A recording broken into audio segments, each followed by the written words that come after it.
श्री गोपाळ कृष्ण भगवान की जय। लीळा नंबर 482। साष्टी पिंपळगाव येथे सोमनाथाच्या देवळात आसन। तेथून सर्वज्ञ साष्टी पिंपळगावाला आले। सोमनाथाच्या देवळात थोडा वेळ बसले। परशुराम बासाच्या मताने सर्वज्ञांनी उपाध्याला पाणी आणण्यासाठी राक्षस भुवनला पाठविले। रामेश्वर बासाच्या मताने सिपूर शागड येथे बाजार भरत असे, तेथूनच पाने आणवली। उपाध्य परत येई पावे तो सर्वज्ञ सोमनाथाच्या देवळातच बसले होते। मग गुन्हा केला, पानाचा विडा घेतला। सर्वज्ञ श्री चक्रधर स्वामी खूप दयाळू, मयाळू, कनवाळू, कृपाळू आहेत।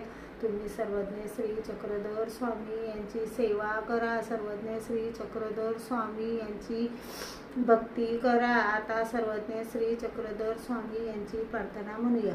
कनवाडा मोक्षदायी वेलनाडा, तुझसी बा नमितो बा, तुझसी माझे बाबा, खचितसी आदास दास हा, खचितसी पापी मानिष्ठुर मती मंदमती, निष्ठुर मज समज गती, जीवना कोणी ना, जीव उदारक भुवना, मजसी तुझविना मजसी नाही राणा, नित्यई प्राण सका नित्यई पाठी राखा, दयाब्दी परमेशा दयाब्दी तू अविनाशा, सचितानंद आनंद सचचित मिळोनी कंदा, शोभे त्रयंशी शोभे ईश्वर, तुझसी नाम या सृष्टी या नाम धरोनी,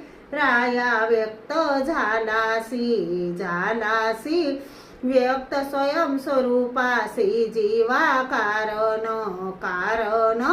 जीव द्यावया दान, आनंद आपुला आनंद मज गरीवाला, हीच तृष्णाई हीच खली पायी, प्रेम दासाची प्रेमई तृष्णा साची, मोक्ष कनवाडा मोक्षदायी वेल्ला, तुझसी बानमितो। श्री गोपाळ कृष्ण भगवान की जय।